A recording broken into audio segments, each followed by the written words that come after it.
Hey you guys, welcome back to the channel. Today's video is going to be discussing the deadlift.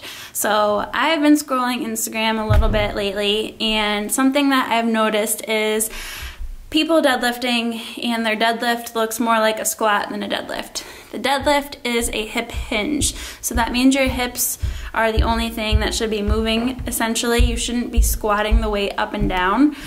So I'm gonna input some videos here to show you the right and the wrong way of performing a deadlift, and hopefully you'll be able to learn something. So there's two ways you can deadlift, conventional and sumo. Most people start off learning conventional and then they realize what sumo is and they switch over to sumo. There are a couple differences between the two lifts. One is not really better than the other. It's more so what you prefer, how your body feels after each lift, and how strong you are in each lift. If you're a power lifter, obviously your goal is to be super strong and lift the heaviest weight possible. So whichever one of those allows you to do that, I would pick that one. And if you're just a bodybuilder or somebody training in the gym, the conventional deadlift definitely hits more of your back, while sumo definitely hits more glute. So you kind of just have to try both and see which one feels better for you. But if you're just starting out, try conventional first. And what I'm gonna be showing you guys today is conventional, because that's what I'm currently doing in my training program. So the biggest mistake I see is that people start with the bar completely away from their legs.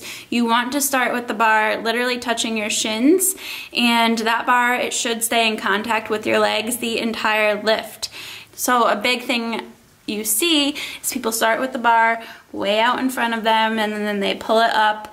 They're using a lot more of their back. Their back sometimes rounds because of that, and it's just not as efficient to pull that way.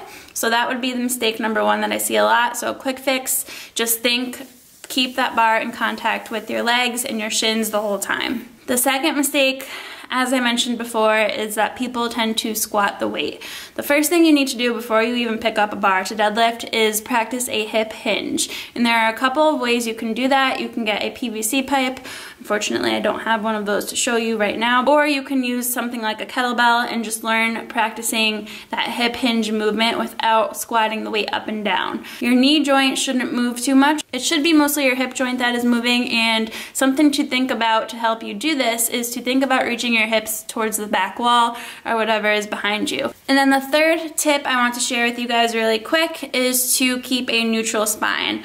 Obviously, we see a lot of scary deadlifts where your back is completely rounded over, or sometimes in the opposite scenario, people tend to stick their butt out and arch their spine. A lot of Fitspos do that. So you ideally want a super straight spine. And what I think about when I do this is squeezing my glutes, and I also keep my chin tucked. I don't look up the whole time. That's another big mistake. If you're doing deadlifts in front of a mirror, you're gonna wanna look at yourself. Try to keep your chin tucked, and also keeping your core braced. So glutes tight, core tight, chin tucked, and then the last thing you want to think about is keeping your shoulders not only down, but pull them back. So you want to think about sticking your chest out a little bit.